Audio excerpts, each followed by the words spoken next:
Halo guys, balik lagi ke channel Krayon bersama gue Ogi ya. Dan sekarang bahasanya adalah ini, asik baca fiksi.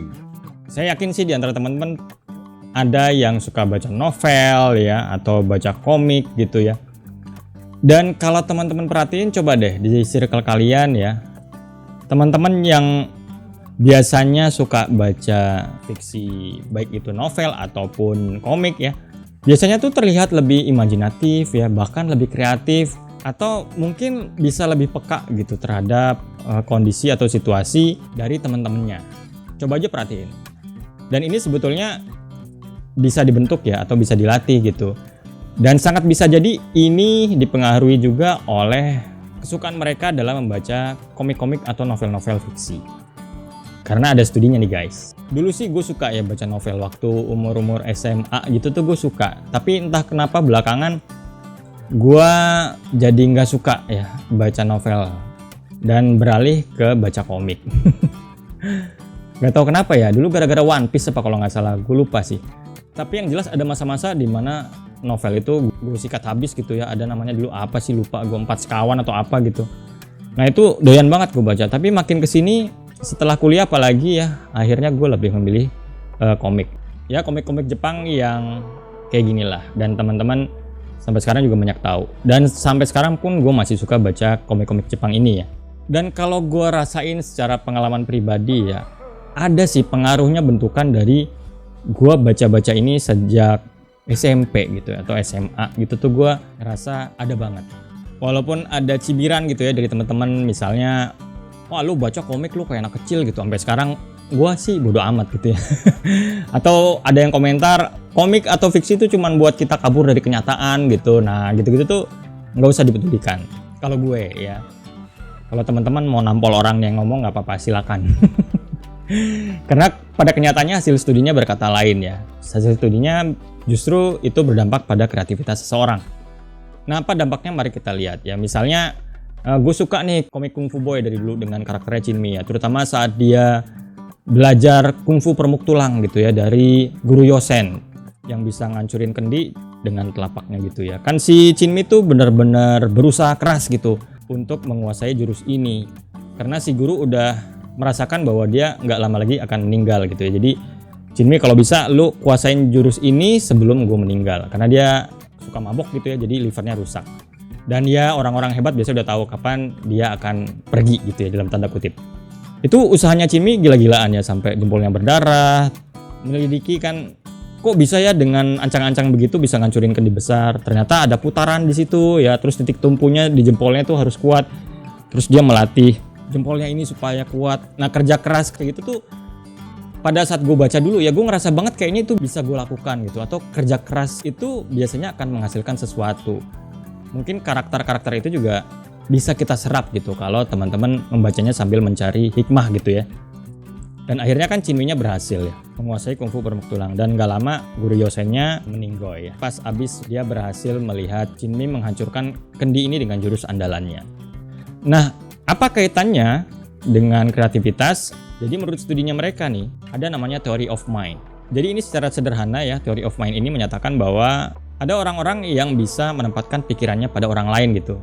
Jadi kurang lebih kita memposisikan diri kita di orang lain, atau dengan kata sederhananya empati.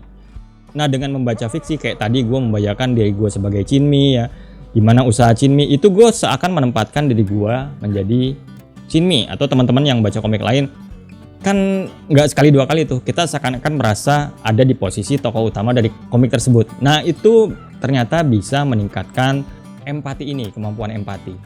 Nah apa kaitannya antara punya empati yang kuat dengan kreativitas? Nah kalau kita empatinya kuat, kita bisa gampang mengalirkan ide atau mendapatkan ide dari sudut pandang yang berbeda.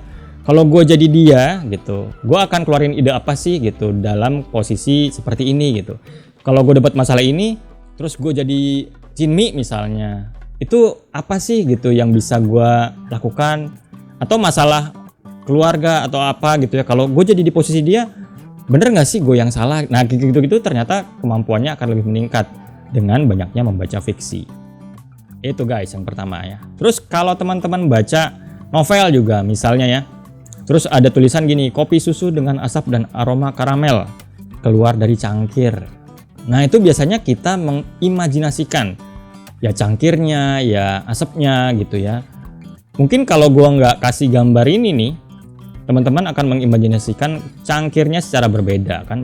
Bisa dari kaca, bisa dari plastik gitu kan, atau dari kayu. Nah itu sebetulnya imajinasi kita jadi meningkat.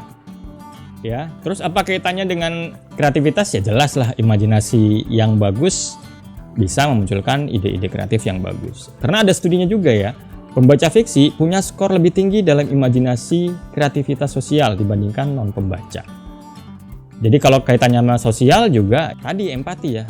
Kita bisa membayangkan gimana kalau kita berada di posisi orang lain. Dulu gue pernah nulis ini di blog gue ya. Cuman fiksinya itu dia studinya tentang novel gitu. Jadi ada yang nanya, lah jadi kalau komik dampaknya lain dong. Kalau novel kan kita baca teks terus kita mengimajinasikan gitu. Kalau komik kan gambarnya udah jadi, gak perlu imajinasi. Ada komen seperti itu. Ya gue jawab ya, ada penelitian lain kok. Ternyata panel-panel kosong di antara itu ya, di antara satu panel dan lain kan ada panel-panel kosong tuh. Nah itu sebetulnya para pembaca komik itu mengisi gerakan di antara panel-panel tersebut. Ya kan, pastinya kan ada gerakan yang hilang kan dari panel 1 ke panel 2. Nah sebetulnya otak kita tuh mengisi itu. Jadi membaca komik pun nggak kalah dengan baca novel. Kenapa? Karena sama-sama membangun cerita ya, atau motion dengan imajinasi gitu. Dan itu namanya the power of panels, analyzing the role of layout composition. Jadi gimana kekuatan paneling dalam komik itu sebetulnya bisa meningkatkan orang dalam berimajinasi. Contoh gampangnya gini ya, misalnya di dalam rumah ada adegan kayak gitu ya. Nah terus di panel selanjutnya cuman teriakan. Nah teman-teman kan pasti bisa berbeda dalam membayangkan adegan dibacoknya tuh kayak gimana gitu misalnya. Apa palanya dulu, badannya dulu, atau apanya dulu gitu kan. Atau malah kapaknya ditaruh terus digelitikin gitu, ya dia ketawa. Ya nggak gitu sih. Tapi paling nggak teori ini terbukti benar bahwa imajinasi kita bisa dikembangkan gitu dengan panel-panel tersebut. Nah terus yang selanjutnya adalah manfaatnya ini, menstimulus pemunculan ide. Biasanya fiksi-fiksi itu ngasih insight atau wawasan yang berbeda atau narasi yang berbeda yang kadang dilebih-lebihkan oleh pengarangnya gitu ya dari dunia nyatanya. Dan itu bisa menstimulasi ide-ide baru bagi pembacanya sebetulnya. Contohnya komik ini ya, Bakuman, ya kan dia bicara atau cerita tentang seorang mangaka gitu ya, yang dari SMP apa SMA atau dia udah berniat menjadi mangaka. Cukup bagus gitu ya, dan proses sebagai mangaka itu digambarkan secara bagus di sini ya. Nah gue pernah baca artikel di mana gitu ya, gue lupa, tapi semenjak terbitnya komik Bakuman ini, jadi banyak anak-anak Jepang ya atau orang-orang Jepang yang kemudian mencoba untuk menjadi mangaka atau menjadi komikus. Jadi ada banyak naskah-naskah yang kemudian masuk ke penerbit gitu semenjak komik ini terbit gitu ya. Nah itu kan memunculkan ide gitu atau menstimulus pemunculan ide. Karena biasanya backgroundnya ya atau gerakannya atau ceritanya yang nggak terduga gitu, ada plot twist.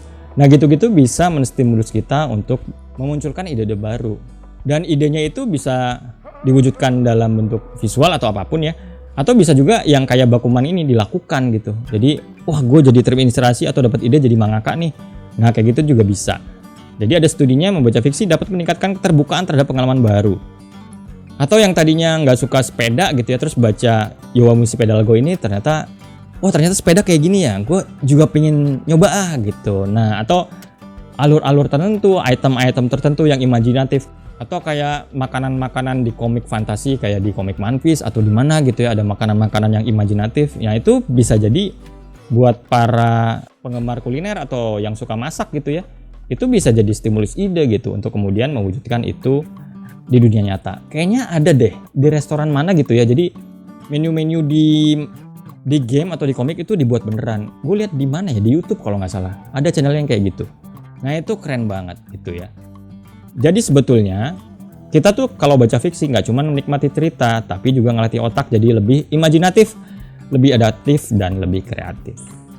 Jadi jangan malu untuk baca fiksi guys. Baca komik, baca novel itu sebetulnya nggak cuma pelarian ya, tapi itu adalah latihan kita buat menciptakan realitas baru di pikiran. Dan realitas baru di pikiran itu ya membuat kita bisa lebih kreatif. Kenapa? Karena itu ciptaan imajinasi kita sendiri gitu, distimulus oleh si fiksi ini. Dan sangat bisa jadi itu malah mendorong kita untuk berpikir out of the box gitu. Oh iya, kenapa nggak gue bikin ya? Oh iya, kenapa nggak gue coba ya? Nah gitu-gitu tuh bisa dicetuskan atau di-trigger oleh bacaan-bacaan fiksi ini. Oke guys, itu aja untuk video kali ini. Semoga bisa bermanfaat. Terima kasih. Wassalamualaikum. Bye.